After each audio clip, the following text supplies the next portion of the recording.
Here we go. Welcome to the 80s disco night. I know you're not old enough. I know you're not old enough, but did disco nightclubs in the 90s look like this? Not quite. Darker, smokier, stickier floors. Cheaper booze probably though. So. Oh, okay. It is a bit of a lie. I think, yeah. That one's more like it, isn't it? Yeah. Someone just turned the lights on. Go on home. That is more like what I remember in the 90s as well. There was quite neon, a lot no Rubik's cubes. Yeah. It's like when you see people post the 90s stuff and say, this is what the 90s... No, it wasn't. It was Ram Raiden. Video Plus not working. Illegal raves. Getting broken up by the police. Yeah, in the middle of a field in Essex. Right. Anyway, thank you, Neil, for joining me tonight. No worries. And thank you, Dan, from New Zealand, joining us tonight. Oh, other side of the world. It must be like yeah, it is. What day are we? Well, Thursday morning for him. Joining us tonight. Cool. So here we go. We're going back to when Top Gun was one of the films of the decade. Kate Bush was topping the charts. The Rolling Stones were on tour. Still sort of are, aren't they?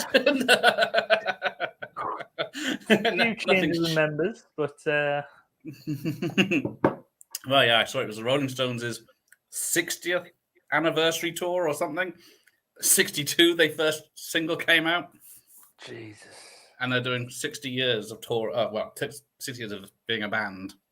Yeah. When my dad seen them in Sunderland at like a small venue, when they were just like sort of doing the circuits around the UK, and they were just small up and coming. And he says when Mick Jagger come on stage with them, he said he just had something where everyone stopped and. He wasn't just standing there and singing a song. He had a presence about him. Where you know what he's like, where he like jumps around the stage. And he said everyone sort of stopped and started watching. And he said the audience, the atmosphere sort of changed, where everyone sort of the chatter died down a bit. Where other bands have been on, there's still being a bit chatter. And he says everyone just fought. And he says he's going to be like he could be something. You know what I mean? He's onto something. 60 years later. Yeah. So they must be all in their 80s now. Yeah. But yeah, I'm in Weston-super-Mare, and then there's pictures of when the Beatles came here before they were famous, and having donkey rides and ice creams on the beach and stuff around here. And I thought, well, there's a guy I used to know. I used to go to a gym in Leeds when I lived in Leeds for a time, and there's a guy there. He was an old, in like the 50s and 60s. He was like probably into the 70s, maybe early 80s. He wrestled as well, but he was a wrestler, like your old school wrestling on British television, Kel Walton and all that. But he more in the 80s, he become like a referee in the rings and everything. But he used to be good because he used to just work the head desk, take the money and everything. But when he used to speak to him, he used to just tell you a load of different stories about the old wrestling and everything. But then he started telling a story where at Bradford Hall, what was it called? Bradford Exchange or Bradford Hall? It was a venue in Bradford, and he was like, "Oh yeah," he says, "Well, I can remember working the doors or working like what they call security now." That's what I worked the doors when the Beatles weren't there, and I met all of them and just didn't think nothing of it. And then when I mentioned it to my wife, who had been there, she went, "You what? You what? You could have." So yeah, I could have let me in. Meet them around the dressing room and everything. Right. Yeah. Hang on. Oh, Sophie's here. She's being a Judas to Pete this time. Come straight over to me. That's nice of you. Jim's here. Evening, Jim. I don't think there's anyone here that actually was around in the 80s for this. Well, I was born 81, so yeah. So I made most counts. Yeah, you're 9. 13 years and 16 days. I haven't. Okay. Yeah, so you 8 and a bit, yeah, before the 90s ended. Yeah. Thank you, Daniel. Yeah. 700 bots like my channel. How's that? You're catching me, though. I've just been saying, I keep on going from 85 down to 84, 85, 84. Every time I log on, I don't know if someone at YouTube just going, oh, not one off, not one off. I just put it back It's on, me. put it back on. Yeah, it's weird. No worries, Monkey. It was an unexpected trivia stream last night. Oh, yeah. Poor Jim. Poor Jim was very tired. Last night. It was quite good. Oh, yeah, you joined in, didn't you? Of course you did. Yeah. 7 hours. Yeah. Yeah, it doesn't go that quick. I've seen all the fans behind him, though. He's just basically gone around. I'm in the club here. There's a glass panel here that's soundproof, so the club won't disturb us. But he's went around to basically every one of them and go, have you got not your 3310? Just. So, yeah, everyone who probably hasn't subscribed last time, go and subscribe to Channel Nem. Because he likes the music like I like the music. Yeah, that's more settled bar. That's more of an 80s bar, isn't it? Exactly like that, weren't they? Because they had it's always Rubik's Cube and neon. It's like that when they show 80s bedrooms on thing, and it's all a neon light with relax and a very red. I didn't have any neon lights. I lived in a pit village, so we had strikes. Yeah, the strikes, yes. Yeah, we had strikes. And no, the 80s for me was very brown. That is more brown. It's more brown than neon, wasn't it? Because they always show the reds and neon socks and stuff like that. So I think I had one pair of neon line socks. Actually, when you mentioned neon socks, I had some neon socks, but I was in a junior school, so it's probably between 88 and 92. So I was probably catching up with everyone else. So, but yeah, it's all neon in these bedrooms. I think people see. But my bedroom was brown. I think I had dark blue wallpaper on one side, Superman wallpaper I had since a child, and then it was just covered in film posters. Yeah, well, I can remember that wall in my bedroom was always like a different paper, and it had football players on. And it was just a repeated pattern over and over again. And then it must have been the 90s when I got it changed, early 90s. I thought, wow, I've got like telly in here, got Mega Drive. Whoa. Oh, look at that! Oh, he's showing off now. Yeah, all my furniture was brown. I think my bed was red with some patterns on it, but that's about as 80s as it got. Yeah. And then I used to play cassette music on it was something where it was similar to it was like a rectangle. You open the tape, you put your tapes in. It was basically what we used for our Spectrum to load up the Spectrum with the mirror and mic into both ends. You press play and enter at the same time and everything. It was just that tape deck thing, and that was it. That's what I had. Yeah, my sister had a hi-fi, and if that tape queued up, that Spectrum wasn't going to play that game. So we've got Sophie that was born in 95. Jeff in 97, so but he does like the 80s music. And so does Sophie. So Sissy's on the I look a bit like Clark Kent. So right. But enough of me. Here we are. We're back on these. 2 different years, wasn't it? One's what was it? There's no date on this bastard. 83 for now, 84 for the hits. Right. Yes. Thank you. Someone's paying attention. Right, I got my scoreboard. Piece of paper. I got 80s fluorescent pen. There you go. Maybe if I squint. Thanks, Sophie. I look like Superman if she squints. Superman after a bad day. Evil Superman. Right, so, hang on, side 3, look. George Michael, Careless Whisper. Or New Edition, Candy Girl. Ooh. Well.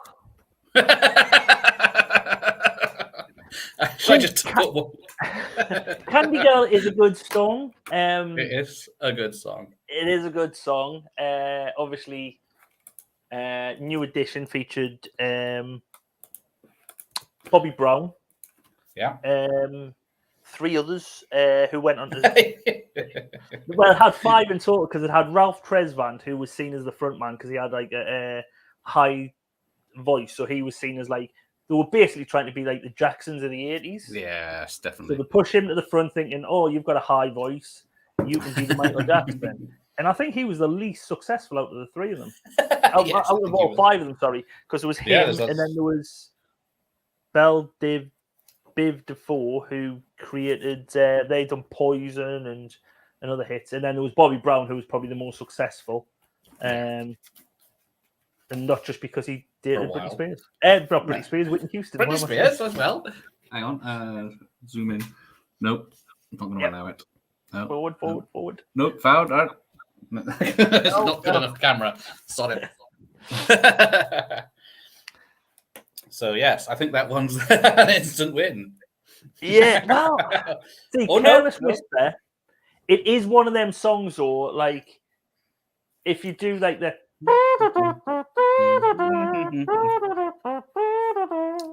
Everyone knows what song it is. It's one of them total things. If you do the saxophone bit, people do it. People know what it is straight away. Obviously, that was a number one. That was a massive hit. That was such a bigger hit, though, than New Edition, because that was number one in UK, US, South Africa, Switzerland, Holland, Italy, Ireland, Iceland, Canada, Australia. And it was the number one best-selling song in America in '85. Because obviously it reached America later than what it reached here. But it was the number one best-selling song in '85 in the States. The 5th best in '84 over here. And it's still the 162nd best-selling song of all time in the Billboard 100. So, okay, I will. Oh, sorry.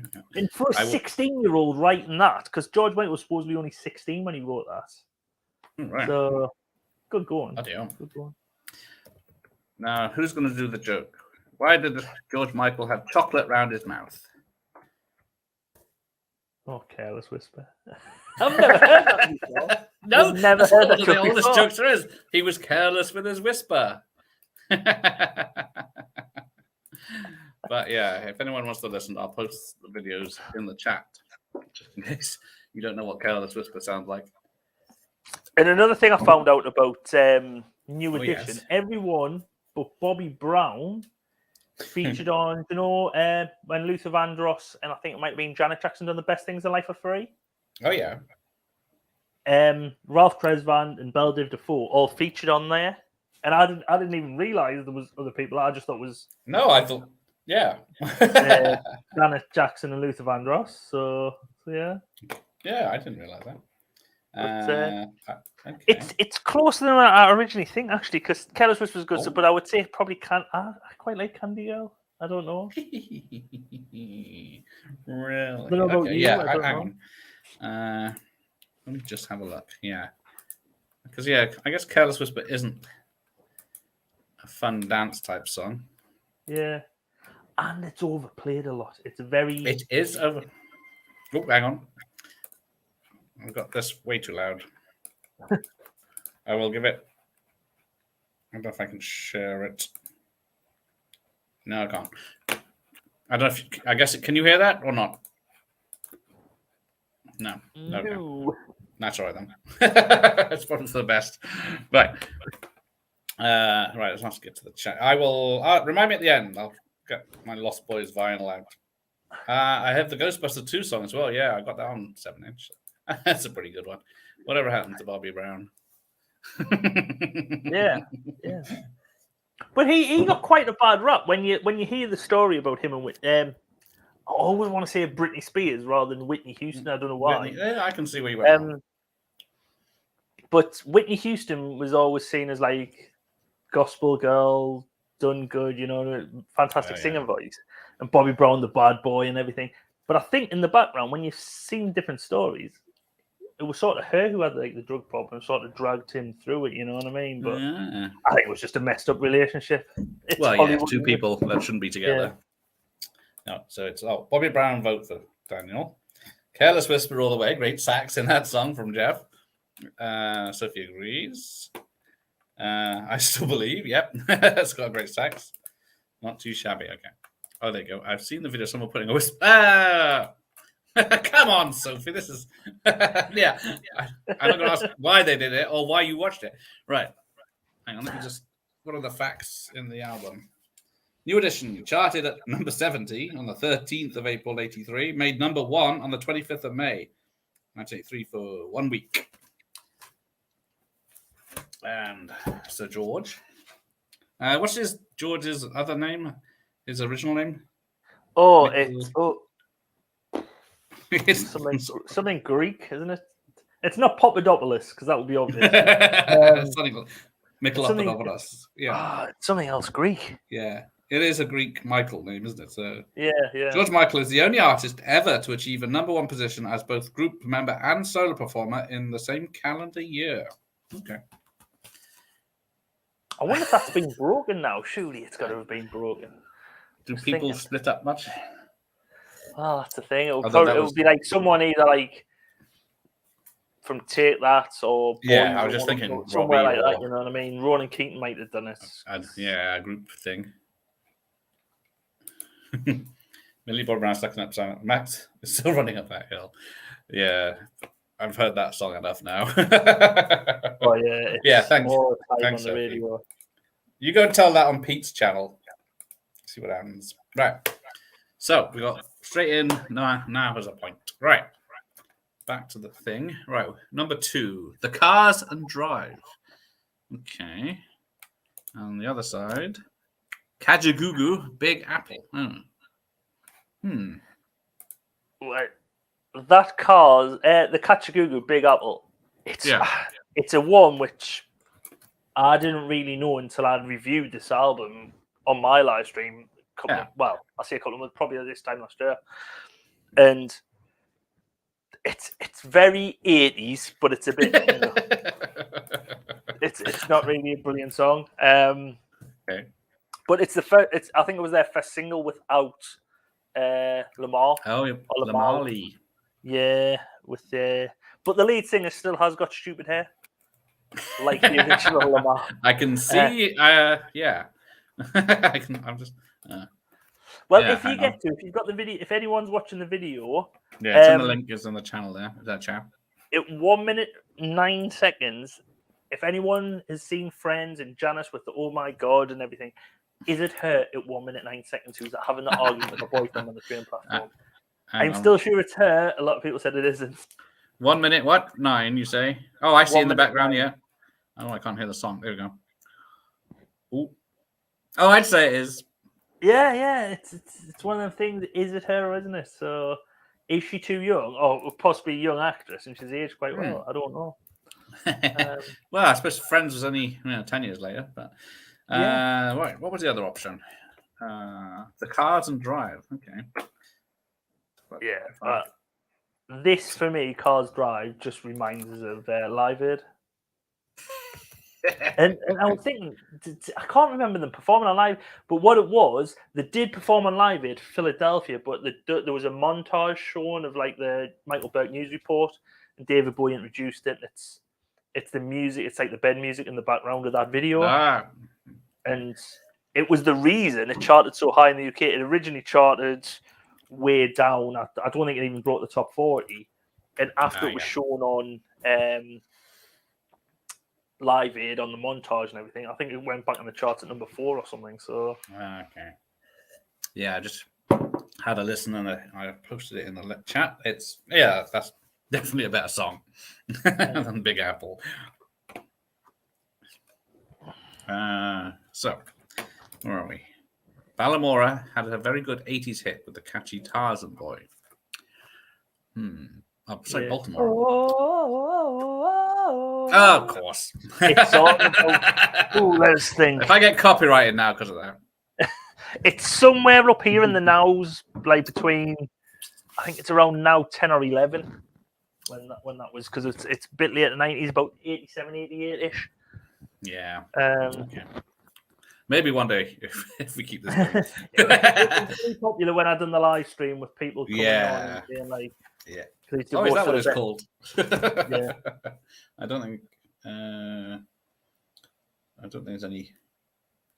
Was there any ever Bowie on a Now or Hits album? Yeah, Bowie. Oh, it come around the same time. There's the one.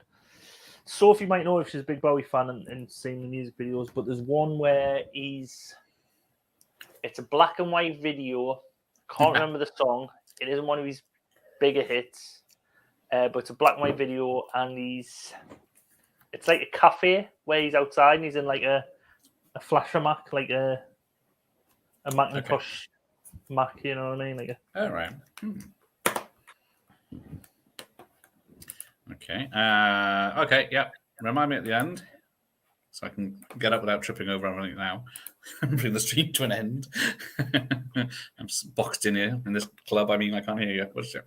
Tarzan Boy is the entrance music to AEW wrestler called Jungle Boy. Okay, and the crowd goes nuts when the music hits, and they start singing. Whoa, whoa, whoa, whoa, whoa, whoa. The thing is with Jungle Boy, I've seen him before, and he does seem like a boy because he seems very short in stature and he's very baby faced and everything. So, but yeah, I've seen that. Look at him. Absolute Beginners. Yes, you're right, Sophie. It is Absolute Beginners. There we go. Oh boy. Oh, either of them right. There you go, Tarzan Boy. I see him. I recognize him now.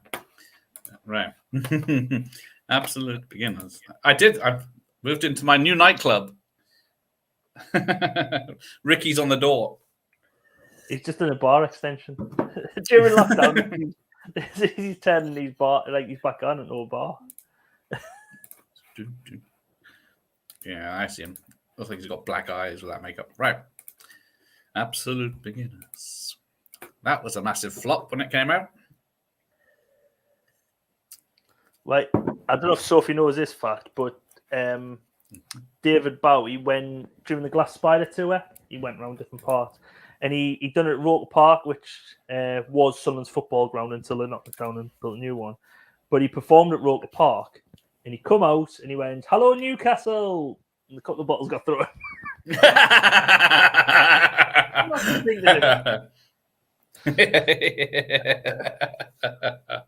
Ooh, yeah, that's not a good start. Yeah, don't do that. Because that clip isn't that situation happens in Elton John's Rocket Man film, doesn't it? Where I just fuck off them. Where he gets the city wrong. Okay. Which Olivia is better, Grease or Xanadu? Ooh, that is a tricky one because I do like both. Well, the thing is, right, we were talking about this at work the day after she died, and we were saying about like different things, and we were saying it's probably like there's a lot of blokes who'll probably go, "Oh God, that's a shock," you know what I mean? Because it was probably a lot of blokes first crushes because of the Sandy character, you know what I mean? Because everyone when they're at school, it's like Grease everyone was brought up on it. Now, I can remember at music lessons at Christmas, your treat was to watch. You had a choice of Grease. What you call it? Thingy Jane. Thingy Jane. Whip Crack Away, man. Calamity Jane. Calamity Jane or Chitty Chitty Bang Bang? And every time people picked Grease because it was just like the musical everyone likes, even like the wrongings, you know what I mean? Everyone liked Grease. And I think it was Sandy was a big appeal for a lot of lads. Oh yeah, definitely so. Right, hang on. I'm just going to move onto the dance floor for this next one. Right. Let's see. Ricky's on the door. I forgot. Yeah. What about you? Sorry, Jeff. It's your night off. That's why you're inside enjoying a drink. Ricky can be out in the cold. Ricky, yeah, Jeff's security. But I think Ricky's claims to be a bouncer. If he turns up, we'll ask him. Did you know the Friday the 13th film co-names were David Bowie songs? That does ring a bell now. Really odd choice, but yeah. Before they had a full title, they used David Bowie songs. No, got to be old enough to have owned VHS and to get into Club Tasties. Yes. A lot of old people in here. All the Hindus. Yeah, so I remember her now. Yeah. Oh, she's the Queen Watch, so she's security. You can be in the security room on the videos. Right, so that was. Where did we get to? Who won that one? Definitely not Big Apple, wasn't it? Yeah, it was Cars Drive or Drive Cars. Oh yeah, that's the. So Kajagoogoo charted at number 33 on the 14th of September 83 and got to number 8 on the 28th of September. Oh, that's fascinating. Not much facts there, but Who's Going to Drive You Home is they hit number 5 with a single taken from the new Heartbeat City album. Okay. There we go. Oh, get your own bloody drinks. You can get behind the bar and get your own drinks. All right, next up is Chicago, Hard Habit to Break. Okay. Versus Tina Turner, Let's Stay Together. Okay.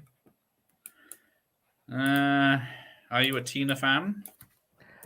Not as much as me dad, but I think my dad just thinks it's singing legs because he used to always go on about Tina. Say, "Oh, she's got a lovely set of legs, hasn't she?" Oh, all right, that's the muscle legs. Yeah. But yeah, my dad was a massive Tina Turner fan. My mum likes the music. But this Let's Stay Together. I'm just not as good as the original Al Green, and personally, Al Green was my first wedding dance. That's what we danced to. Let's Stay Together. So definitely not as good as that. But this did chart one place higher. This got to number 6 in the charts. And Al Green only got to number 7.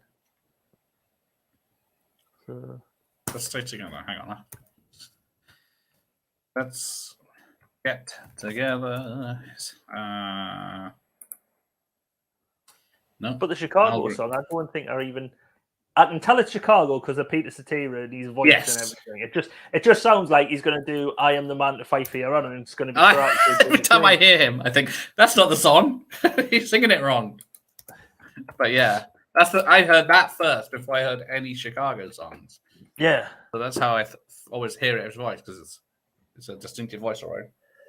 Yeah, he's got a very distinctive voice, but like this one, I kind of place it. I don't think I've heard it before, or whatever. But and as well, this is Tina Turner's first top 10 hit since the 1970s as well, which is mental because it's only our third one at this point in time. She had one in the 60s, one in the 70s, and then this. Okay. Yeah, I'm just listening to a bit of both of them. It's hard to decide on this one. It's quite close. What are you going for? I would still say Let's Stay Together, just because I don't really know that Chicago song, and all I can think of is "Fight for Your Honor," and I just want to sing for that. I'll be honest, it does sound a lot like that. Yeah. Yeah, because I don't think pretty much Chicago sounds just like "I Will Fight for Your Honor." Yeah, I'm gonna go Tina because I actually got to see her in the 90s in a tour. All right.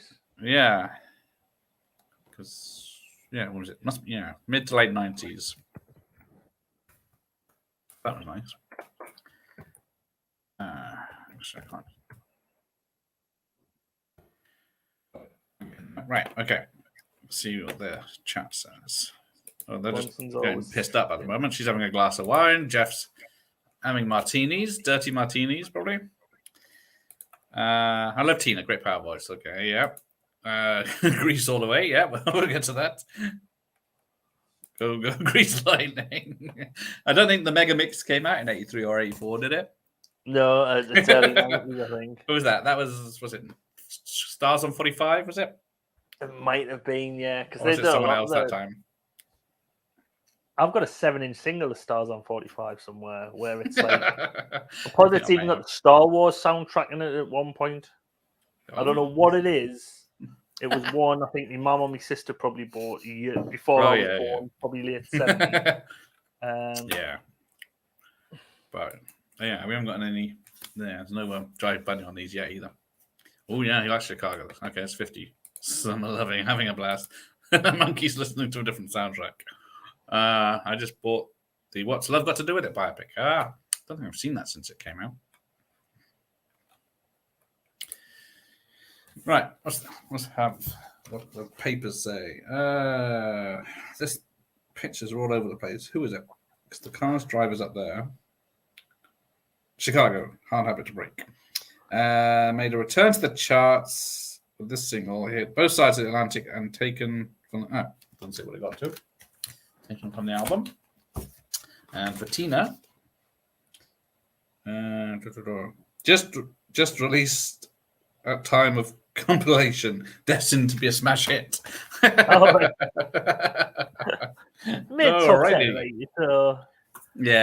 I'll give it to Tina then.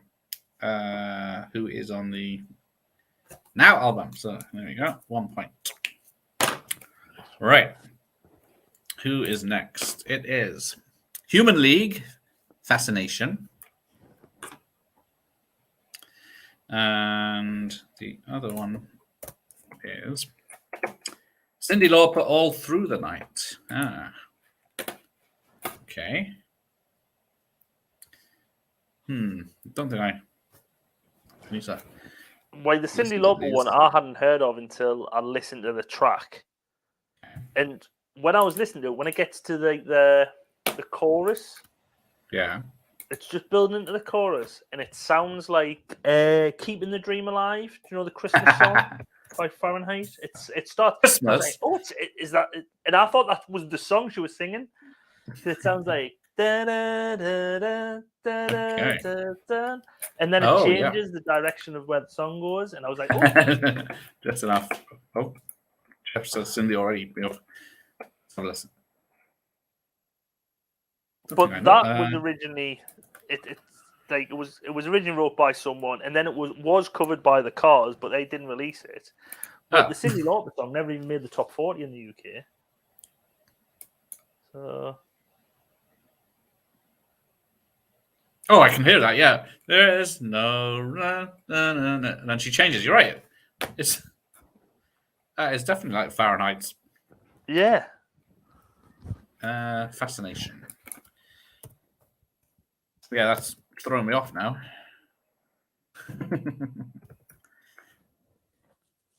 Okay, right. Let's see. Human League, Fascination. I think it just wins because it's how much makeup they wore. I like Human League. Big Human League fan. And it's done better in the charts. That got to number 2. At least it broke the top 40. It got number 2. Yeah.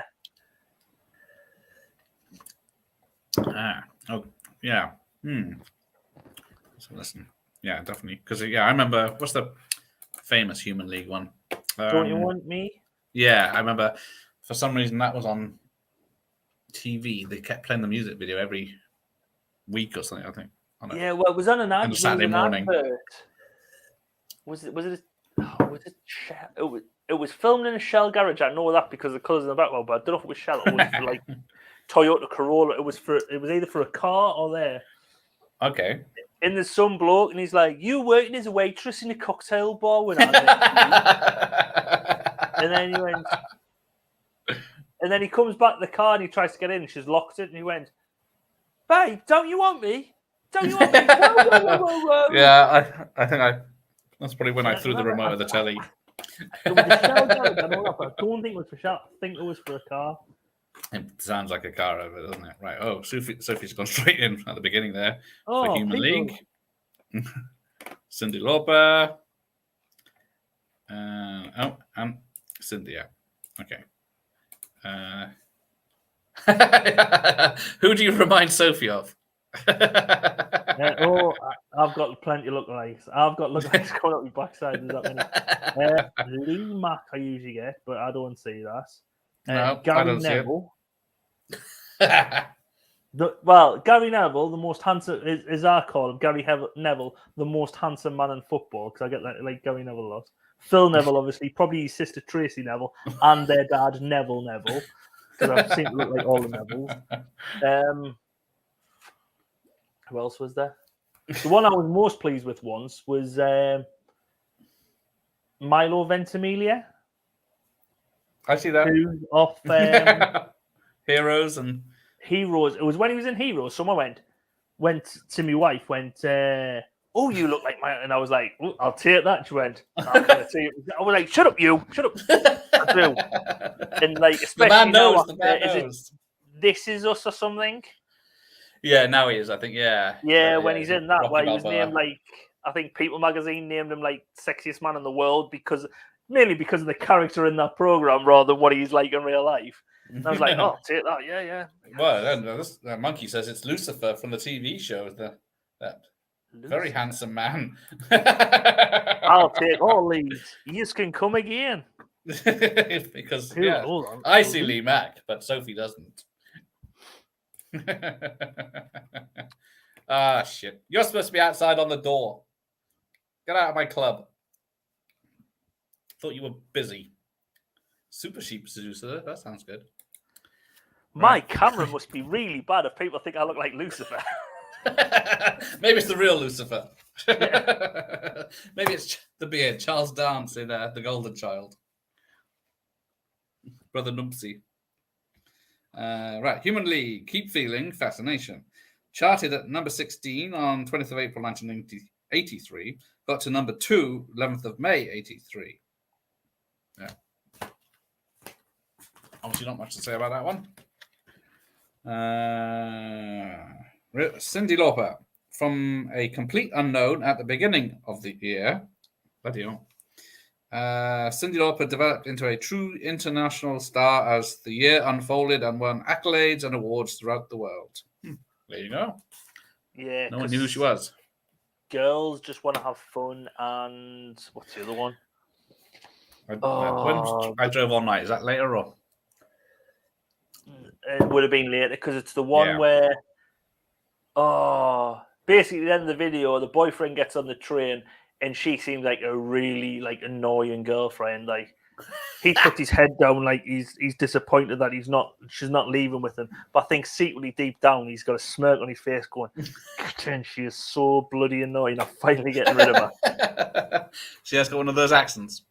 Yeah. Oh, it's not just the accent; it's the way she goes on in the video. She just seems to throw strops, and at one point she throws strops, runs down the street, and hides behind a glass window as he just runs past. You know what I mean? He hides behind a perfect window. Yeah. Whoa! I'll just run past. Right. Good enough for me. Actually. Is it? No, it can't be that. Time After Time. Oh, bloody hell! It's an awesome song, though. Yeah, it's a good song, but the I don't watch the video. It's so annoying. Mother, just need to grow another 14-inch on your fringe to cover my forehead. Hang on. Cheeky git. Right. So where are we going with this one? Where did we get to? Human League or Cyndi Lauper? Well, I think I like this Human League song more. Shut up, Jeff. Yeah, Human League for me as well. So that's another one for the Now album. Right. So, ignore all the nastiness from the chat. Thompson Twins, Sister of Mercy. It's one of those I'll know it when I hear it. Howard Jones with New Song. Okay. No, I thought I didn't know New Song, and as soon as I played, I was like, I do know this, and I'm not a big Howard Jones fan, but I do like it. The Thompson Twins, on the other hand, have not got a clue. Don't know if I've heard it before. Just kind of place it again. Howard Jones, New Song. Okay. It's not a patch on like Hold Me Now or Dr. Doc. It's more ballady. It's more slower. It's shitter. Basically, it's terrible.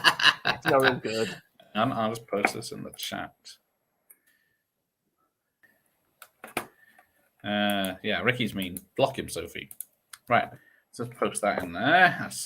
That's New Song by Howard Jones. Oh, yep, I know it. Starting off in a bloody factory. Yeah. Oh, yeah. He starts a rebellion in that factory, and like all the work in revolt and. Well, he's a #1 selling single, so he can afford it. So that's on there, and this one, Sisters of Mercy. Yes, I'm looking at that. But as well, Mike Reed wouldn't play that Howard Jones song because he said it sounded like Salisbury Hill. Now, when I've listened to it, I was listening to that, and I think, yeah, that's. I couldn't remember the song, but I can hear that now. Yeah. yeah. And Mike Reed stood by his guns, wouldn't play that or anything sexual like Frankie Goes Hollywood and Relax. Yeah. But did he just get more? Yeah, he just pretty much defied the point because everyone else was like, well, if you're not playing it, we'll buy it. You know what I mean? So... Right, there's the songs. Actually, yeah. No, I don't have Harry Seacombe's greatest hits. I see them all the time in the charity shops. I just never buy them on vinyl. Yeah. I think it's probably on along Spotify. with Jim Reeves. Every charity shop has a Jim Reeves album in. And South Pacific soundtrack. That's always there when I look. Hang on, yeah, I don't recognize the song start. I don't recognize this Sister of Mercy. Yeah, it's nothing like the other song. You can sort of tell it's them by the voices and everything, but it's nothing compared to like their other stuff. Yikes! Look at her hair. She's got a lion's mane. All right. In one of their videos, I don't know if it's Hold Me Now. Is it Hold Me Now or is it the other one? In one of their videos, though, she does look like a Wish.com version of Boy George. Just the way she's dressed. It's just like, oh, I wonder where you copied your image from. Yeah, he's popular. Right. Oh, Shirley Bassey's. No, I got the Goldfinger soundtrack, but I don't have any Shirley Bassey's. But Bass is here. Howard Jones is legend. Okay. Got his vote straight away. Yeah, Vass has got Alive Tomorrow at this time. Talking horror. So, yeah, I think we're going to... Well, what do you reckon? I guess...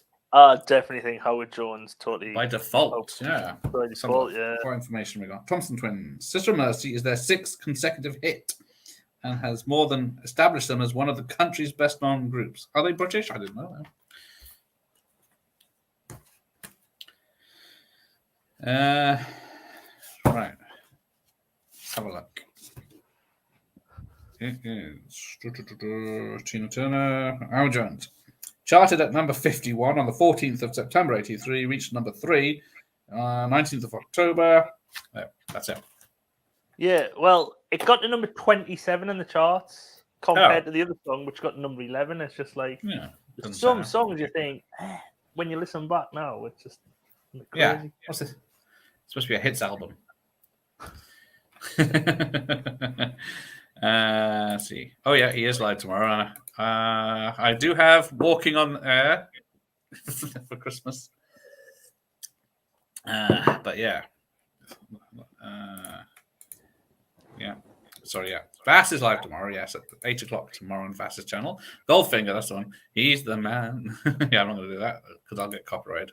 That's such a good impression. Yeah. Ricky does have the opposite of the Midas touch.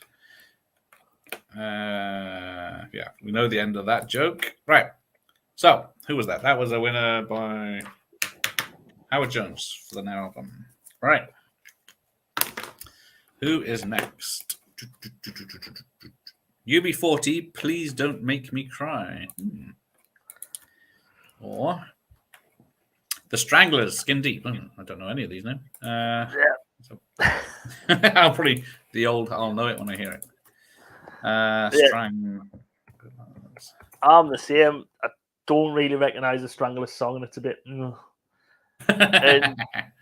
in UB40, this is the second time they were on the Now album as well. They're on both sides. They're on the first side with Red Red Wine. That is true. And they're on the second side with this. And there's only a few artists, I think. Robbie Williams done it Now 39, I think. And then, is it one of the Now 40s? I think Girls Aloud maybe on.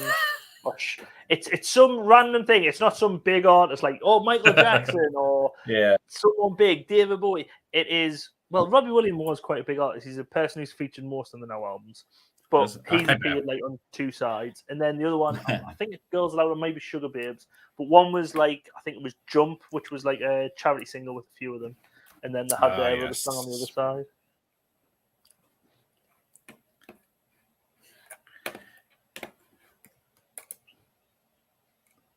No. I do not know this song. Skin Deep. What was the other one? UB40. Please don't go. Nope. Please don't make me cry. No, please don't go. No. There are Tracademius and Pliers these days. Right.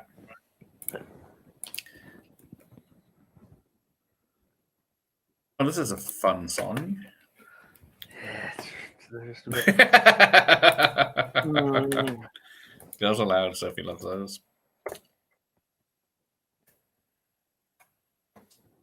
Yeah. If Ricky does tell a joke, I'll laugh, but he hasn't told any good jokes. It's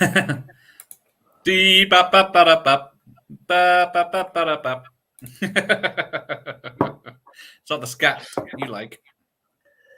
Yeah, I was going to say that's got dull kind of. I was talking about that at work, and someone was saying, I was like, "Well, you do know what a scat is? Scat's movie." I went, "Have a look on your phone." It's, and she went, "Oh my god, what's this?" I was just like, "What the shit is this? Why did you do that?" I got lyrics. Beep, bap, bap, bap, bap, bop. It's the vast man. Right. Thank you. Okay. Well, yeah, that UB40 one's not much any good. Let me try the Stranglers again, because I think that might win. Yeah, for me, it's a 0-0 score draw, match of Yeah. It's very... Yeah, I think that... Oh, he's pulling his face off in the video. It's no Mission Impossible. Right, okay, yeah. So I'm guessing no score draw on that one. Does anyone in the chat actually know either of those songs without looking? Please Don't Make Me Cry, charted at number 38 on the 12th of October, 1983, and reached number 10 at the time of compilation. And it never got any higher. Where should we get to? Oh, hang on. This thing goes all over the place. Skin Deep. Top 20 hit in the autumn. Okay. Yeah. Oh, the UB40 song is better than the Stranglers. Okay. Oh, see, someone knows them. UB40 needs strangling. Yeah. Surely we should stop paying their benefits by now. Yeah. Although they're probably back on them at their age now.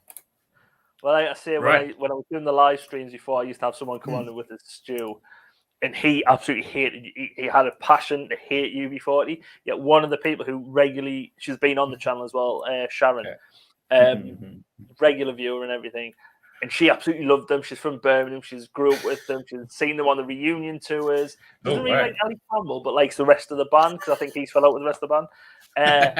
We used to hate them and used to slag them, and there used to be a slang match between them, like just gonna kill them and everything. But she doesn't like Oasis, and Stu's a massive Oasis fan, so. Oh, yeah. No, I'm surprised. Were you not at the Rewind Festival this weekend up north? No. Where was that this weekend? We were just enjoying the sunshine. We just went to the local pub. Yeah. Could you not hear it from your hands? Went for a walk, which we've happened to stumble across a pub. Let's pop it. Don't see many of those anymore. Right. Where are we at? I can't read that. Okay. Everything But the Girl, Each and Everyone. Versus... Oh, hang on. We're into... Is there one less song on the side? Peebo Bryson and Roberta Flack. Tonight... Oh, I Celebrate My Love. Oh, God. Yeah.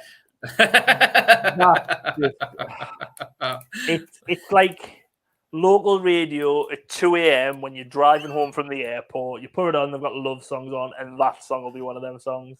Either that or it's on like a Time Life compilation of like, oh yeah, that's the 80s greatest loves. Like when that's going back to the 90s, isn't it? Midnight, these info adverts come on. Yeah. Spend away only $39.99 for 40 greatest, and you're like 39. It's £1 a hit. Are you taking the piss? And like these albums used to always be advertised, but they used to always have crap on like that. Endless Love with Lionel Richie and whatever. It was I'm gonna tear up in a minute. Like that. All right. Oh, hang on. Take care, Ricky. Have a good one. Right. Oh yeah, the song's just kicking in. I might have a headache now. Tonight. I thought it was someone more famous that did it, but because I don't remember. Well, I think did Roberta Flack sing Flash? I was just thinking. Was that? Oh, that's Irene Clara, was it? Irene Clara, yes. But hang on. Excuse me. I just got to check something.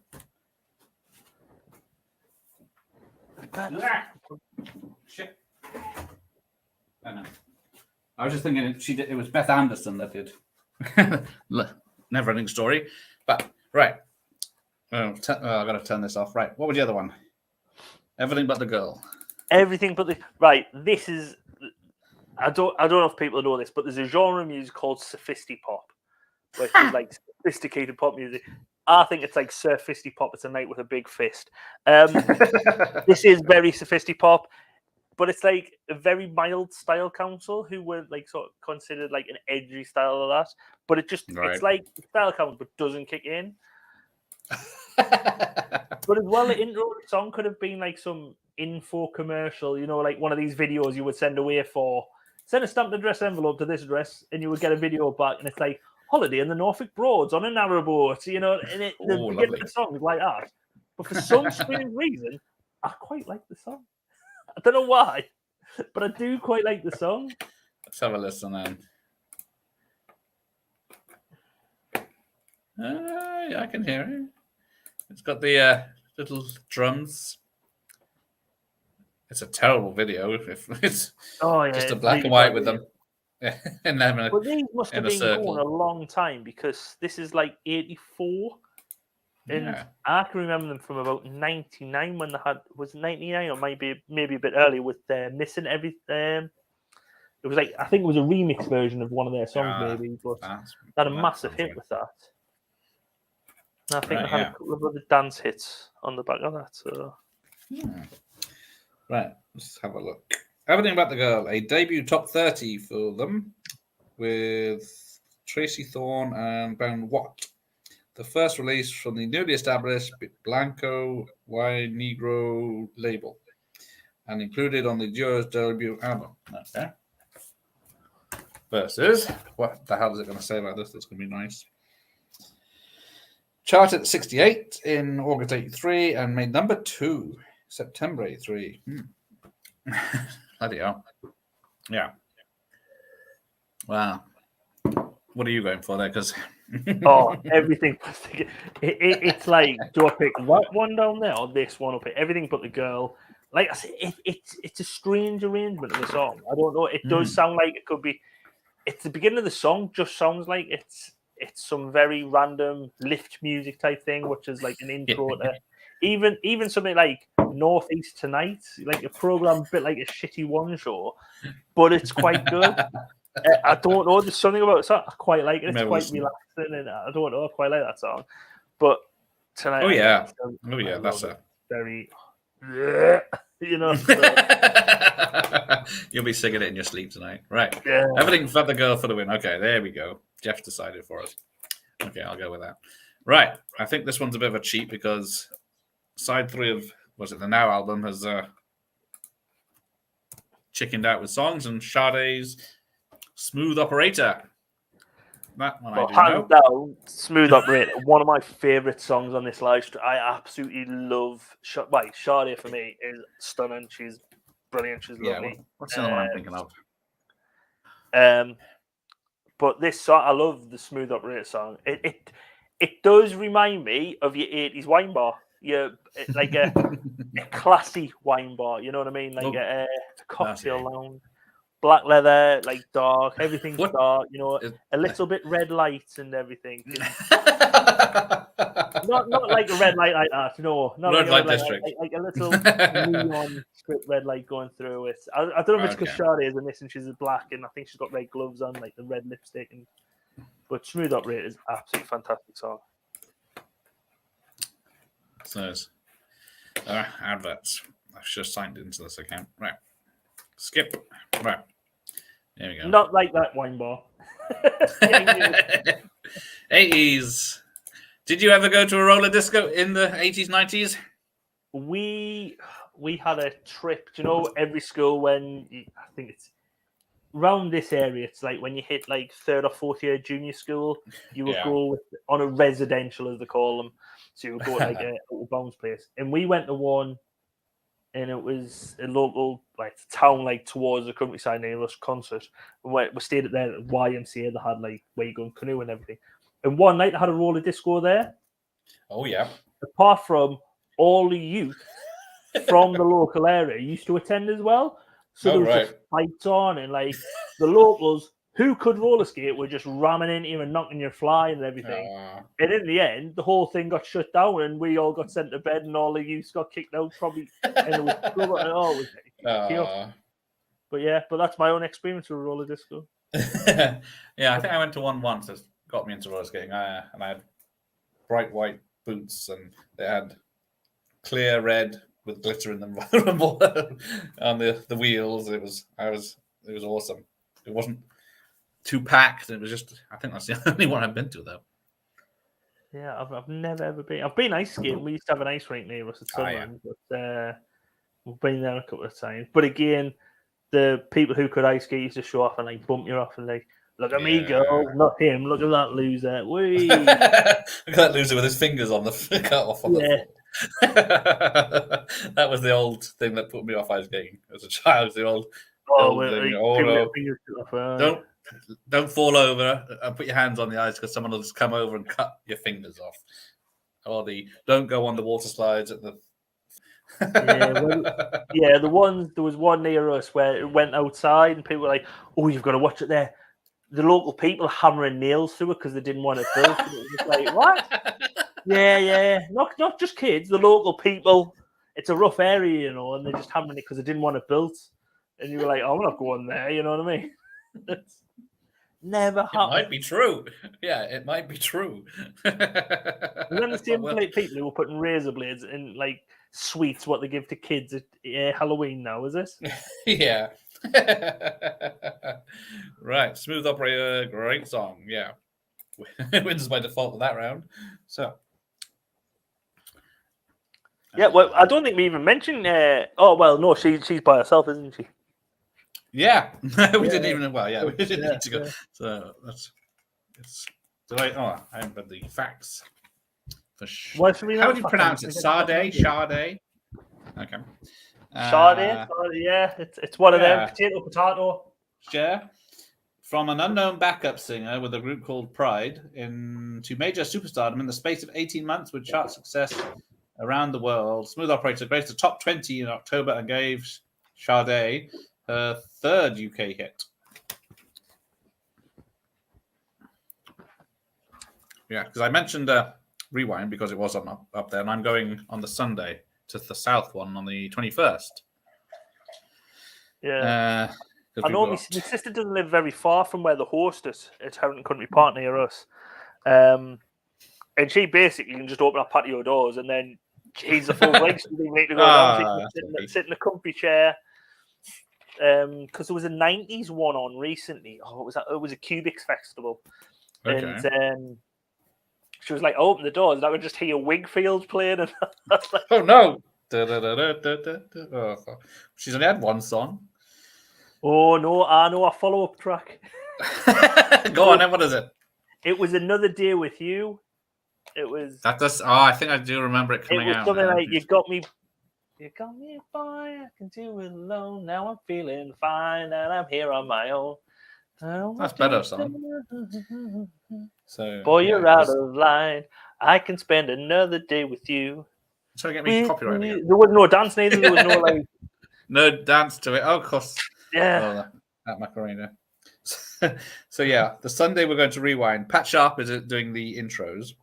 Headliners are Human League. But we've got other people. Tapau, Chesney Hawks, The Selector. I don't know The Selector. Do you know The Selector? Talk about what it wonders. Chesney Hawks. We went a few years ago when he was on. He duetted with someone. I think it might have been Howard Jones. Then did his hit. So he came on, duetted, and then did his one hit. Then a Tundi, who is the voice of the Lighthouse family. All right. Got one of the Thompson twins is turning up. Tom, Heather Small, Hot House Flowers, Midjeur, Misha Paris, The Real Thing, and the Pink Flamingo Club. But we shall see. Why there's the video if you it's Midget and he's got really long fingernails and there's it's If I Was a Soldier and he's dancing and he seems to be dancing on this thing and then you notice he's obviously green screening and you look in the background and you think, well, you start looking at him and you went, he's got no shoes on, he's doing it in his socks. He must have been just relaxing. Right, it's your turn to get up and dance, and he must get up and dance. And I'm thinking, shit, I forgot my shoes on. Oh, son, I'll just go with it. And then he does the If I Was a Soldier, goes like that. Then it zooms in. He's got really long fingernails. I don't know if it's with him playing the guitar. I don't know if he does that. Oh, yeah, that is a thing, isn't it? It's not like some people do it, So Carrie Fisher cocaine nail. Because someone mentioned it to me, and I was like, oh. Is it his little nail? Because is it like Carrie Fisher? There you go. It was like his thumb, and I think it was just probably a bit unprepared for it. Yeah, click the donuts. Right, so 4 to now and 3 to hits on that one. Okay. And Hits had a free hit as well. Yeah. Just scraped in then. Right. Add to the stream. What do we got? Side 4. ZZ Top, Give Me All Your Loving. This is going to be a tricky side to beat. And then versus, go away, stupid. Tracy Ullman's They Don't Know. Tracy Ullman, who, until I'd looked at Now albums, didn't even know she was a musician. I just knew her as a comedy actress who went over to America. Yeah, got a show and started this. Well, didn't start The Simpsons, but was the first show to have The Simpsons on. Yeah, that's pretty much how I know her. Because it was. I think that's Henry, her, and some other guy. Yeah, but yeah, she had a song which was originally a Tracy McCall song. Yeah, and it got to number 2 in the charts. Yeah, she's all done up 60 style. I don't know if this was due to her popularity rather than the song itself. Yeah, it doesn't really. You can sort of hear her accent. Oh, there's a child being smacked in the video. Wait, that might be Stella McCartney because Paul McCartney is on towards the end of the video. So, well, and then we've got, for those that don't know it, ZZ Top. The band with 3 beards.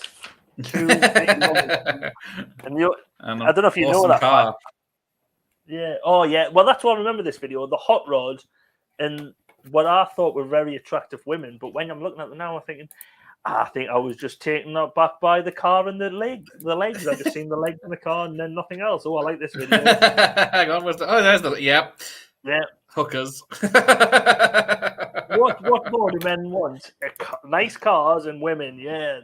Like, go and buy let's rock in the desert petrol station. But yeah, I don't know if you know the fact about ZZ Top. The 2 guys with the guy without the beard in ZZ Top is actually called something like Jeff Beard. And then you've got the 2 guys with the beard who just like Paul and Steve or whatever. Don't know the names, but I do know the guy with the beard. Without the beard is called Beard. Right. Okay. So I think that's going to be straight away ZZ Top, isn't it? Yeah, ZZ Top. Yeah. I just remember straight away that music video.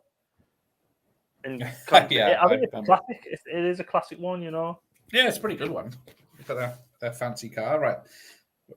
First British hit single from the bearded Texan trio. That's wrong, isn't it? Like you say, only one of them has got a beard. What does it say about Arch Tracy? Yeah, charted at 69 in September 83 and reached number 2 in October 83 for 2 weeks. Okay. Wow, that must have been on the back of her fame and it's got because this is mid 80s, so she hadn't even got to America, Because I'm positive she was around the same time as when Dawn French and Jennifer Saunders and them lot were breaking through. Yeah. Right. Okay. That was easy. Will Powers, Kissing with Confidence. Okay. Go away, pop-ups. Right. Van Halen's Jump. Okay. Yeah, Let's see. that is like Van Halen Jump, no explanation, 80s classic, you know what I mean? Good girls around ruin it. Yeah. But this, like, some songs, they put you in a place and time. This always meant I used to go and watch a local basketball team, Sunderland Scorpions. And when we used to go there, when they used to be doing warm-ups and everything, with guarantee they had the same playlist every week. No new songs in. It was always like Jump, Van Halen was always in there. SWV might be right now, which was about 3 years out of date. I think the person who was doing like the music for the games just had like a three-year-old tape collection because he used to just put stuff on like this. But every week it used to be Van Halen Jump.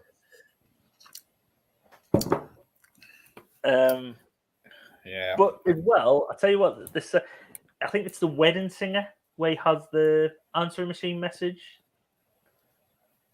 and I say, dun, dun, "Leave a message." Dun, dun, dun, dun, leave a message. So a lot of your people who watch here are movie buffs, so they'll probably know that. I think it's that. I'm positive. I can't remember that. I haven't seen that for a while. I don't know why. This is Kissing with Confidence is a terrible video. It's like a screensaver. Yeah. Well, Kissing with Confidence is a weird song. Yeah. It is mental. It's like some sort of motivational speech for kissing. Yeah, just keeps saying Kissing with Confidence all the way through. Yeah, and then you'll hear like someone going, and what you've got to do is turn your head to your right, and as you move in, a slow tongue, and you're like, Jesus Christ, too much information. But amazingly, enough of that. Nile Rodgers and Steve Winwood were part of a writing. There was about 5 writers on this, in both like Nile Rodgers of Boney M fame. Is it Boney M? Oh yeah. No. Earth, Wind and Fire. Right. Like massive, done a lot of hits. He's part of the writing team, along with Steve Winwood, who done Valerie and other songs. And the singer who's uncredited, this is Carly Simon. Huh? Who obviously sang the best Bond theme ever. Lang, lang. Yeah. Okay, Jump All the Way. Another easy one for Jeff. Yep, Van Halen's Jump. Okay, what was that one? That is. Oh yeah, the hits. Okay, let's see what it says about. Yeah, I don't even recognize this one. Kissing All with Confidence. Charted at 55 on September 83 and was number 17 at the time of compilation. Yeah, never really higher. Yeah, I doubt it. What do you got? Van Halen's Jump. Hit the British top 10 for the first time. Okay, that's it. Right. 6th best-selling song of 1984 in the US. Okay, I can believe that. Hit over there.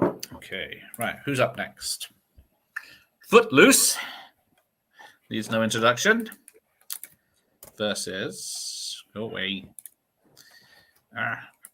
Hate new apps. Right. Where do we get to? Genesis, That's All. Okay. Doesn't ring a bell. Well, it's the song. Oh, yep. Okay. Yeah. And again, I was like, Genesis, don't think I've heard that. But when you listen to it, it is very and you know straight away the song. It's very. It's when Genesis become Phil Collins esque. They've changed very much the Peter Gabriel. I heard it. But it's very Phil Collins, that song. Come on, skip. Right, there we go. Right. He's wearing fingerless gloves. Yep, I know. Yep, I know that one now. Right. Oh, yeah, I did post it. Oh, hi, Callie. How are you? Oh, hang on. So, Footloose straight away.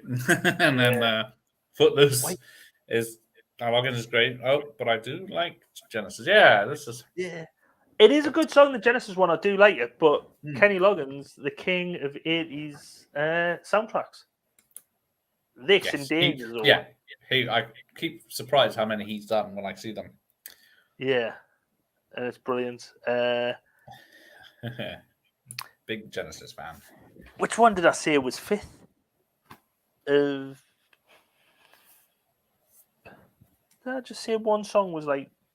Oh yeah, Van Halen was sixth best-selling song of '84 in the US. Right. Kenny Loggins, Footloose, was fourth, so even bigger hit than that. And it's the 313th best-selling song of all time on the Billboard 100. That. But only reaching number 6 in the UK. How bad is our musical taste? Yeah, what the fuck happened? Let me see this. Kenny Loggins, the title song from Footloose. Okay. And a chart debut as a solo performer gave, Kenny a number 6. Bloody hell. Footloose number 6. The hell was that higher than that? Genesis charted 48, November 80. Charted at number 48 on November 83. That is it. Yeah. That's certainly a better song than that. It got to 16, but that was it. Yeah. But Okay, definitely Footloose, Kenny Loggins. Yeah. Okay. What's that one on? That is another one for the Hits album. It's very strong shown from the hits at the beginning of this album. Yeah. Okay, here we go. The Cure, Love Cats. Okay, not really a big Cure fan. Yeah, I'm not a big Cure fan. So this song isn't too bad. Adamant, Apollo 9. Okay, don't know that one. Let's have a look. Like I say, I don't mind this Cure song. Probably like it more than the Cure themselves because I'm sure these absolutely detest this song because it was very commercialized for them. It's not them as usual. Yeah, it's not them. And I think that's probably why I like it more than their other stuff. Not really a fan of it. This is way too loud. No, I don't. It's got a big countdown, this Adamant one. And he's not done up in Prince Charming makeup. He's in a spacesuit. Yeah. He's moved on from being a dandy highwayman to being a randy spaceman, I think. Yeah, I remember his appearance in Sledgehammer when he was starting his American acting career. Yeah, but didn't he have like a nervous breakdown and go off the rails like? Yeah. In the around about 2000 or something, but I think so, yeah. Oh, hang on, Al's here. And apparently don't want Americans here. That's all. Okay.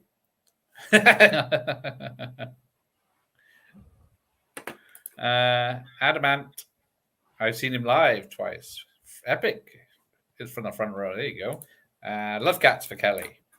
Yeah, this Adamant song is a bit repetitive and full on.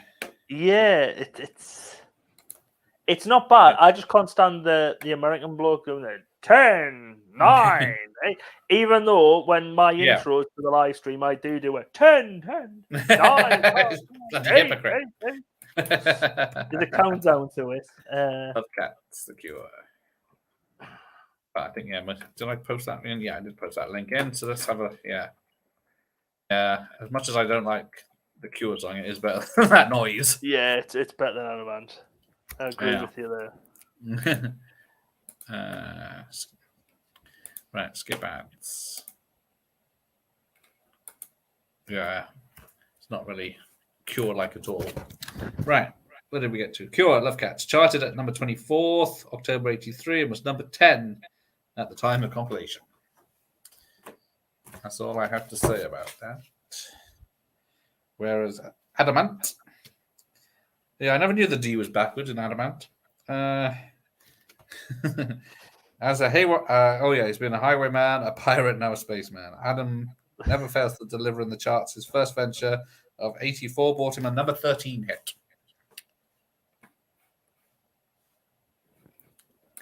I can hear Apollo 9 though. I think I'd rather listen to the rocket going off than that song. Right, okay, so what do we say for that one? Not Adamant. So that's one to the Now team. No, yeah. Anyway, hello, Al. Right, who's up next? Oh, he took you off the stream then. Meatloaf, Modern Girl. It is against Simple Minds, Waterfront. Okay. So, what's Waterfront like? There we go. It's now alive and kicking. Yeah, Simple Minds. It isn't. It's still a good track. It's not as good as Belfast Child's a good track. Alive and Kicking, like you say, reminds me of the original Premier League starting. And there was Don't You Forget About Me.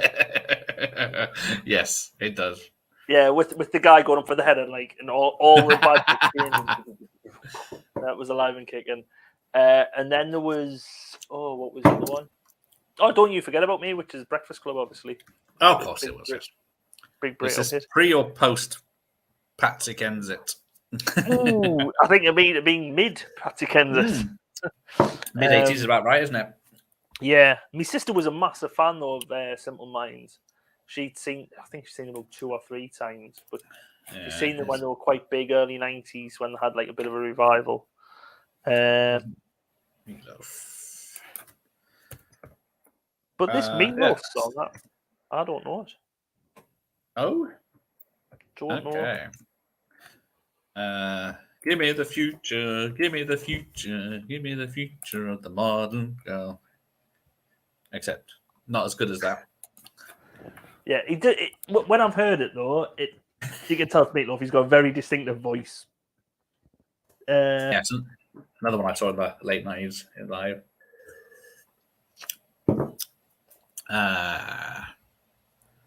Yeah, Don't You Forget About Me is the best song of Simple Minds. Yeah. Loves Meatloaf. Oh, Meatloaf for the win. I'm pretty sure Jack Sparrow was inspired by Hammerman. Wouldn't surprise me. The Loaf for the win. Simple Minds. Yeah, Meatloaf. Yeah. Even if his wife was on here, she wouldn't say his proper name because I don't know if you've heard the story where she would even call him Meat in public. When they were home, she used to call him by his proper name. As soon as they left their door, she would have to call him Meat by the like a Meat. Everyone used to know him like Meat as like short friend. Yeah, I guess that's useful to call him that. Meat. Oh yeah, I like that song too. Yeah, Don't You Forget About Me. All right, okay. So what we're going to decide: Meatloaf or Simple Minds? Personally, I would say Simple Minds, but I think the chat's just won up with Meatloaf because I think there's a lot of Meatloaf on there. I do like a bit of Meatloaf. So let's go back on the hit side again. Right. Let's see what it says. Modern Girl has given Meatloaf his first top 20 single for 3 years. Okay. It's not that long. His famous Battle of Hell LP has now notched up over 300 weeks in the album charts. But Modern Girl's from a different album. It's still in the charts now. Waterfront, released from their forthcoming LP and cassette.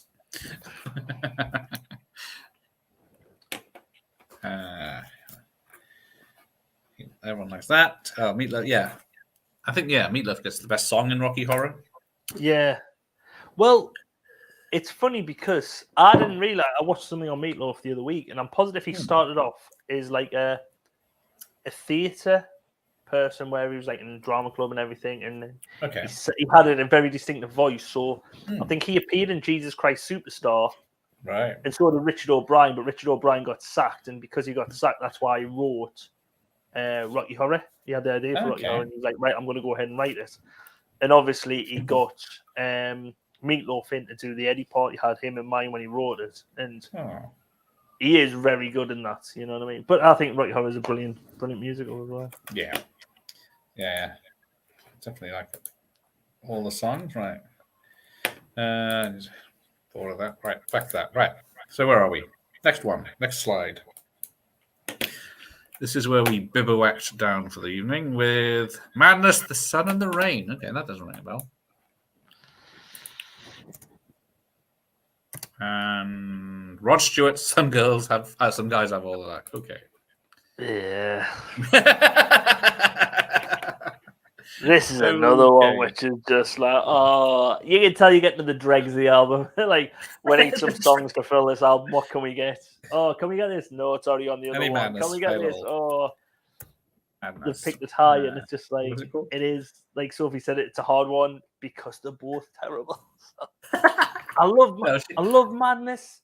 And Stu, who does the live streams with us, he's a massive Madness fan. But this is... It's not good. It's not one of their better songs. Not one of the classics. Still got number 5, but... Okay, let me see. Yeah, I remember them appearing on the Young Ones. Could you imagine bands doing that now, appearing in a sitcom?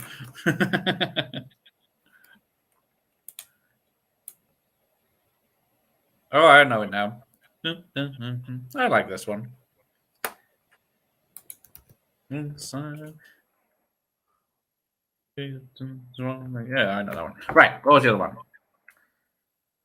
Rod Stewart, some guys. Rod Stewart, some guys have all the luck. Right. Well, how many supermodels has he married? Oh, a few. I think we worked out, because wasn't he on the Now album last time? And we worked out like his current wife was only about 12 at the time. Look at him still going with that. Yeah. Every time he's in the news now, it's just getting slated because there's people saying, stop singing. Oh, he should have stopped back here. I don't think. And he shouldn't have been dancing in his music video. His music video, he does the... No dancing, please, Rod. No dancing, yeah. Oh, no, he's doing it again. He's got a woman with bigger hair than he has, though, in this. Yeah, I don't think I got up to the woman, and I was just like, oh, God, this is terrible. Him in his red shoes. Oh, he's got red shoes. Whatever happened to Saturday night? Hot patio tie, bless my soul, I love rock and roll. Oh, yeah, there he is. Meatloaf. I'm not keen on either of the songs, though. I like Madness and Rod Stewart. Yeah, they do good songs. They just not Madness. We don't. Oh, just listen to them both. Rod Stewart, that okay. Where are you going for?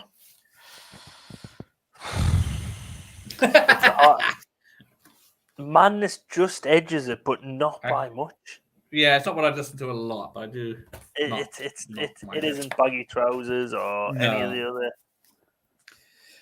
Charted at number 21, November 83, and reached number 9 at the time of compilation.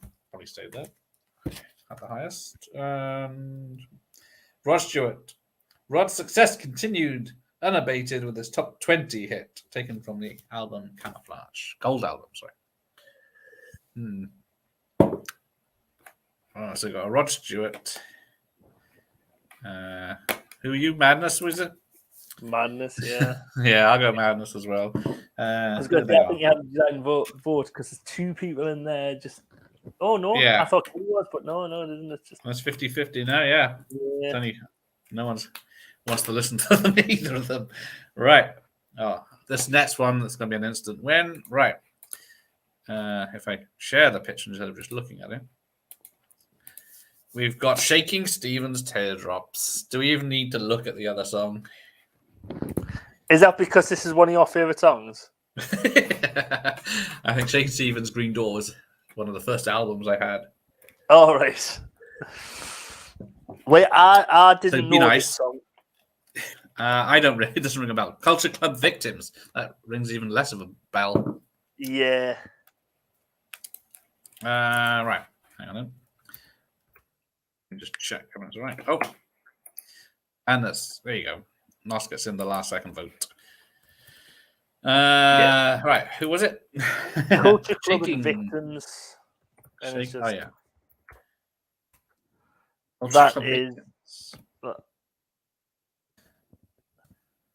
See, Sophie says the powerful song. It's a song for me. That's what I write. It's a song for me. Not their best. For me. Okay, that song is powerful. I've never listened. Still got number 3. Yeah. How? That's the advert. Right. Like Arnie says, I don't know why they just don't call him Girl George. That's a hell of a hat, though. Oh, it is a powerful song. It's got a full orchestra and piano and everything. Like.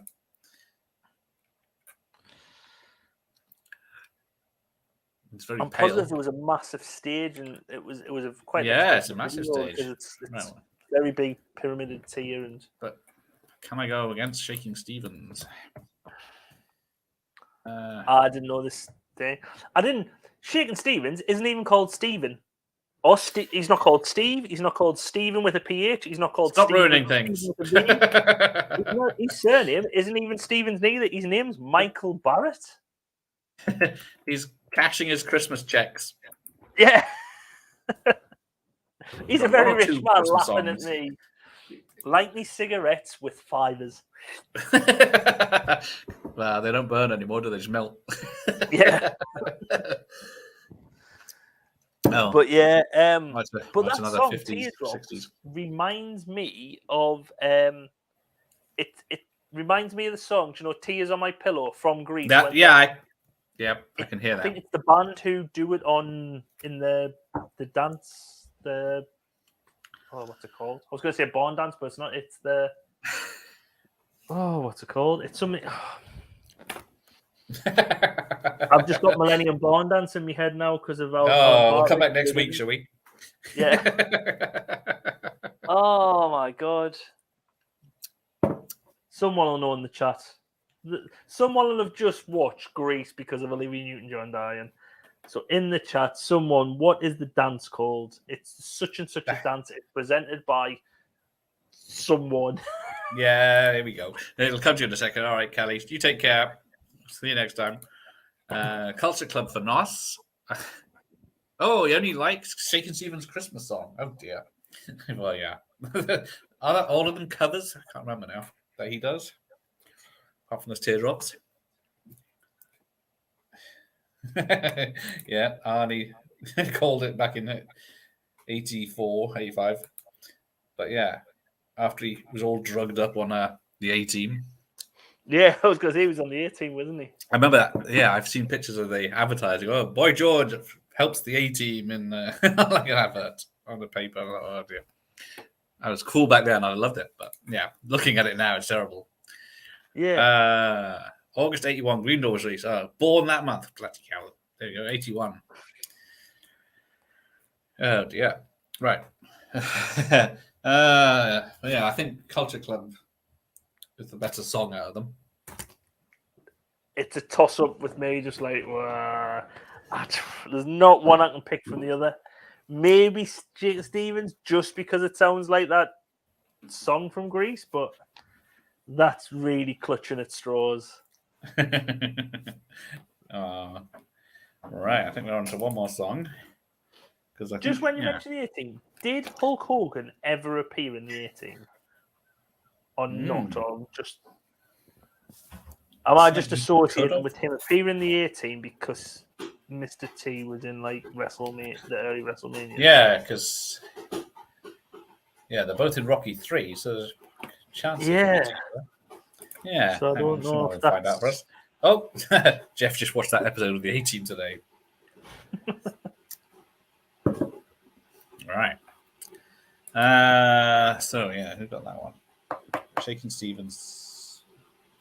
Culture Club. I think we had more votes for Culture Club as Sophie and Nos and me. So there we go. Now, all right. Now, this is the decider. That's because it wins by default. Yeah. It's A Hole in My Shoe by Neil from the Young Ones.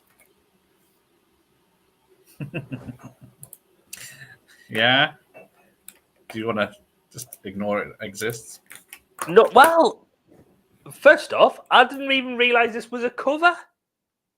No, I didn't.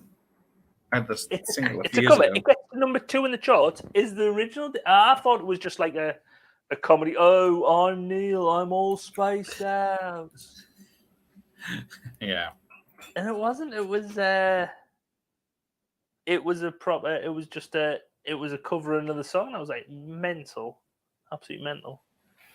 Yeah, it's was it a 60s hit? Right song. It's a joke. I can remember my sister. I think she might even have the single. She was a massive Young Ones fan, so she probably did. She definitely did have the Living Doll single with Cliff. Oh, I got Living Doll. I got Neil's Hole in My Shoe. Hang on. Yeah, I bet they do. Oh, there you go. Hulk Hogan was in 2 episodes. Ah, right. Oh, yeah, there you go. I thought it was just the Mandela effect, but both in season 4. Okay. The first Now album I ever got was 38. 38 would have been late 90s. Yikes. That is technically retro now, though. Anything from 2002 is retro, which is weird because that's 2 years in the future. Crazy. Right. The episodes was Body Slam and the Trouble with Harriet. Okay, she's got that on vinyl too. Okay. No, we needed some info on the A-Team. Yeah, if we've ever got a problem and we need someone to sort this, we know who to call. If it's a question about the A-Team. Right. Oh, there you go. Christmas 897 is a present. Yeah, I think it was Now 8 or 3 I had. It was the first one for Christmas. Yeah. I don't even bother releasing them at Christmas anymore, do they? Oh, but I used to. The thing is, I had a tape, I think, over there of Now 19, which was my sister's, which I used to just inherit a lot of stuff from her collection. Have you seen this tape? No, I've never seen it. I don't know where it's at. Isn't that a plane? No. On that tinny mono tape player. Yeah. Yeah, I love the show. Yeah, I haven't seen them all for a long time. Yeah. I need to catch up. I used to look. 18 for me was Saturday Night Telly. In the beginning, it was. I think Murder She Wrote was on just before, because you had the guy. You used to always tune in the guy with the typewriter who used to pull the thing out and go. Dun, dun, dun. Oh at yes. the end of Murder She Wrote. Then that advert would kick in, and then the 18 was on afterwards. Yeah, oh yes, that was it. Saturday night, about 5 p.m. because about that 5 slot went to Baywatch eventually. Yeah, I was just thinking of myself, beer. What? Then we moved into the good stuff. Quality acting. Oh, Blind Date. Yeah, it'd be a shorter program if it was less slow-mo in it. Could have narrowed it down to 10 minutes if you didn't slow-mo everything up. All right. So all-time favorite show. Watched it countless times. Watch it no matter what mood I'm in. I need to catch up on 18 because what is it? Next week? For some reason, I decided to do a top 10 80s action TV shows list ranking. Yeah, the 18th. So I got to do my homework on that. Yes, Michael. Yeah, there you go. It's mostly the ones with cars or helicopters in it. Helicopters. There might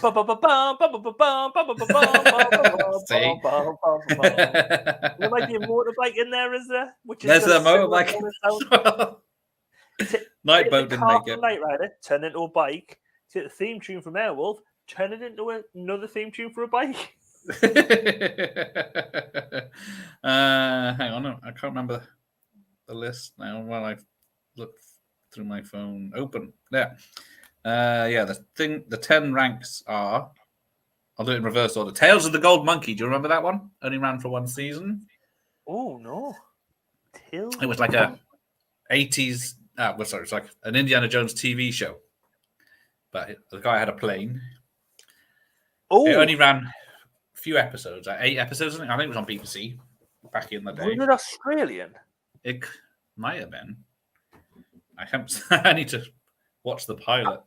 I don't know. If you have a look on the foot of our stairs, the channel there's a guy over there, Lee. He does very short clips where he basically tells a story about a show, usually in a daft way of like how bad the writing was and everything. But they're only 2 or 3 minutes, and I'm positive he done that one. Okay. When you said about the plane. Yeah, it's supposed to be like I think he might have done it. Also, like Indiana Jones, because they're after this gold monkey, but it's nothing to do with the show. Scarecrow and Mrs. King. Did you know that one? Scarecrow. Was it like a detective thing? Yeah, sort of. Scarecrow was a spy, and Mrs. King was a housewife, and then they solved crimes in their spare time. Right? No, I don't think I do. Okay, MacGyver. MacGyver, yeah. Tonight, MacGyver would have been MacGyver. Yeah. He would have been locked in a shed. He was better. The A team, there was 4 of them that already had a vehicle that existed. MacGyver used to just go, oh, there's a bit of flint there. I'll match this with this. Oh, I've got a fully working nuclear arsenal. And like, I thought it was a joke in The Simpsons, but it wasn't. It's in an actual, it's in a TV movie of the MacGyver. I think came out after the service ended, where it was, "Don't thank me, thank the Earth's gravitational pull." So modest. The Fall Guy. There you go. Yes, that was. He was a stuntman who. Yeah. Was it Lee Majors who was married Lee Majors. to? He was married to one of the Charlie's Angels, wasn't he? One of the Charlie's Angels. Farrah Fawcett, Majors. Farrah Fawcett, yeah. Then we got Automan. I have seen that, yes. It's like a futuristic car, which electric cars are starting to look like, because I don't know if you've seen the EV. No, it's not the EV6. It's the Hyundai version of the EV6. It's an Ioniq 5. If you have a look at an Ioniq 5, it looks like a futuristic car from the 80s. Awesome. It doesn't look futuristic now. It looks like... So I love it because it just looks futuristic from the 80s. So you got Manimal. Manimal. So of the 4 animals he can change into. A lot of them are rehashes of changes in the same one where his hands like grow. Yeah, it was it the guy that did American Werewolf? I think it's his makeup that did it. Yeah. You got Knight Rider, A-Team, of course, and then as Noss says, Street Hawk. Knight Rider. Baywatch was. I'm so saving for another list. Hasselhoff was the shit, and he thought he was as well back then. Oh, he thought he was a queen bee. I do prefer a pre-operation Erica Eleniak over Pamela Anderson. Yeah, especially in what's it called? The one with Steven Seagal where she comes out the Under cake. Siege. Yeah, that's the one. Ruined herself. Yeah, but shame she left. Yeah. MacGyver could build anything out of anything. Yeah. Oh yeah, Cagney and Lacey. That was 80s, but that's 80s. Yeah. But I'm saying that for the cop show. It was 80s. Another list of the cop shows. It had the guy who went on to be Kreese in the Karate films. Martin Cove. Yeah. Yeah. Everyone. Yeah. All my Under Siege VHS tapes are ruined at the cage. I don't know why. But. Is it the same for Basic Instinct during the interview? It's an interview. It's just 5 minutes of snow, I get. But all right, are you still there, Monkey? Lovejoy. Was that 80s? I think it was just about 80s, wasn't it? Yeah. You didn't really have action in it as much as MacGyver. All right, so there we go. So let's see who won. So now won the first side 3, and Hits won side 4. But I think it cheated. Well, they tried to cheat on side 3 as well, considering they put extra hits in. Oh yeah, Careless Whisper, Chicago. Yeah, they put all the big names on, didn't they? All right, there we go. Hang on. No, I can't go that way. Hang on. Excuse me, just in case.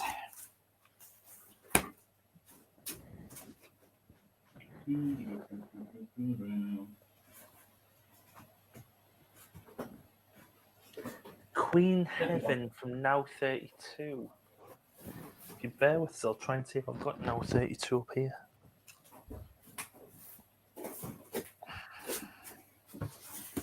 Right, am I missing stuff in the chat? There we go. Oh, he's bugging off. Right. I am still here. Yeah, interview. There you go. reposting this because of a bit. I removed the comments a bit. I would love to know. Sorry, I did see that. I didn't click on it. My first Now album was the one Queen Heaven for Everyone. Or was it 32? Because I think that was around. That was out around Christmas time. Yeah, it's definitely a Christmas song now, isn't it? Let's have a look. Up close and personal, Sharon Stone. 38, 97. Yeah, you'd have to. The picture quality is terrible. Hang on. So here is the Grease vinyl, signed by Gabby Hendricks. It's very nice of her. So it's at the back. For those that were born to hand jive. There you go. Yearbook. Down a bit. I can't see the camera now. There you go. And then information about the cast and crew. Oh, there. My background's been revealed. I'm not in the nightclub after all. And there's the Lost Boys. No pictures, just the band names, because that's the important bit. A few scenes from the film there. There we go. Oh, Sophie's never seen Basic Instinct.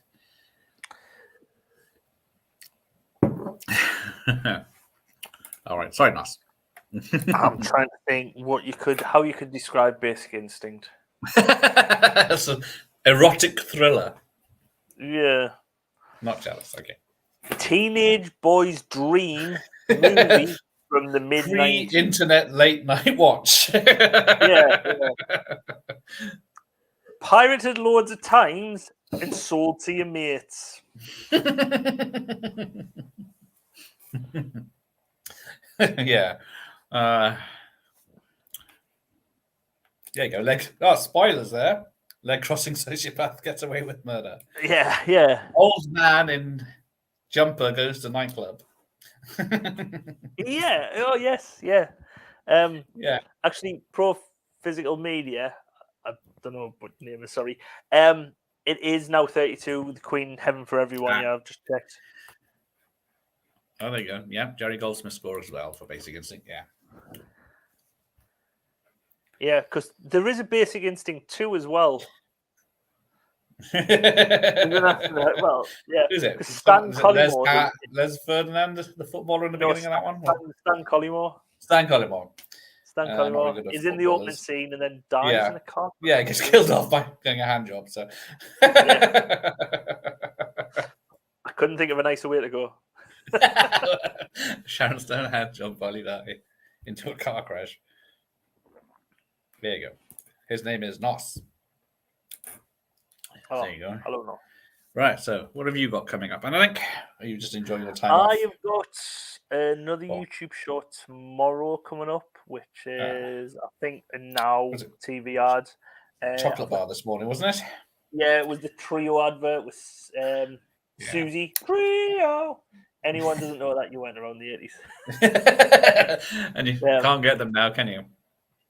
I don't think so, no. I don't think when you're saying that, I've never thought, I've never seen a Trio. I don't, because there were like. Saw one in the shop, ever. Yeah. Never seen a Trio on years. Yeah.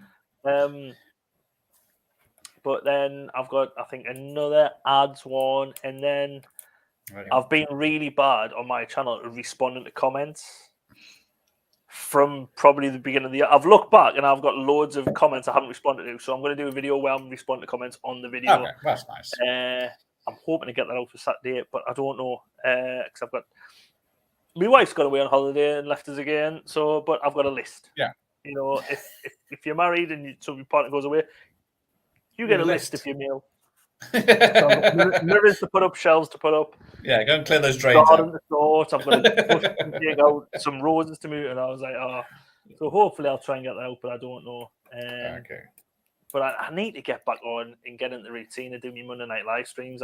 The regular people, I was talking to a couple of them the other week after one of their live streams, and they were saying like, when you're coming back, because what a few of them used to do was meet up and discuss what was coming up, and it was like a bit of a social event for them to do what they used to say. Oh, we're doing homework for the and I was like, You can do the homework and just do the live stream for us if you want. Come on, my show. You just can run it. No, that's a button. Just join it and you can run it. Just Yeah. make the odd Here's smutty my comment if you password. want. All right. So I think, yeah, because tomorrow, have you seen Dark Angel? No. Oh dear. Well, tomorrow Dolph I'm Lundgren. interviewing this gentleman, Matthias right. Hughes, who was in it, and he's in Kickboxer 2. So I got to do my homework. I don't think Kickboxer 2's got Van Damme in though, has he? No, he didn't do any sequels. But yeah, he's not in Bloodsport 2, 3, 4, 5, or Kickboxer 2, 3, 4, or Cyborg 2, 3. Is he in Universal Soldier 2? He might have made one. Yeah, he's in Universal Soldier: The Return, Regeneration, and another one. But I think that's when he hit hard times because when he's doing Bloodsport and Kickboxer and all Cyborg, that was like the start of his career going because Bloodsport and then it went Kickboxer, then Cyborg, and his career sort of took off, didn't it? Yeah, because there was two TV movies in between Universal Soldier 1 and 2. That one had Burt Reynolds and then something. Yeah, so. As you can see, they were like, "Oh crap, we're screwing them all here. Who can we get? Oh, Burt Reynolds. Yeah, he can play a general. Yeah, yeah. So I come in peace and then shoots everyone. Yeah, Mr. Hughes tomorrow. Yes, this time tomorrow, ish. I should be hopefully getting him on for audio checks. So is he American or British or? He's German, but he's German. Okay, none of the above. Right. So does he live stateside or is he based over here still? Or I don't know. I think he's in America at the moment, but I think he has homes at a few places around the world. He calls home.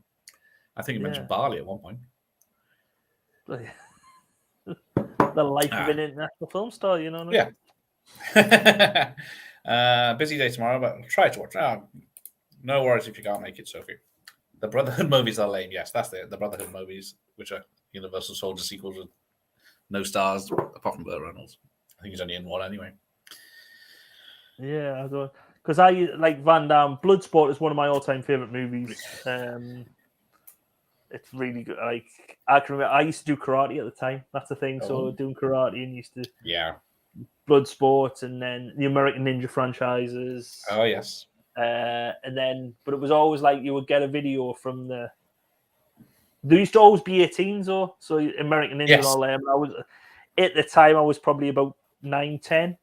Yeah, these are 18. You're allowed to watch them, but if any rude bits come on, fast forward. Doesn't matter about swearing, blood or guts. No, you'll hear swearing outside, blood and guts. You're not bothered about that. You know it's only tomato sauce, as my mum would say. Fast forward to that. The TNA. Yeah, I remember one. I'm probably just called Ninja Hunt. We got that. I used to love anything with ninja in. So Ninja Hunt, we got that. And I can remember after about half an hour, my dad says, "I'm just going to turn this off. It's been a waste of time buying this." I don't think it was a waste of time because I think he watched it after I went to bed because every 5 minutes it was like there was a karate, like a fight scene. Someone got knocked out. Next thing you know, he's in bed with a woman.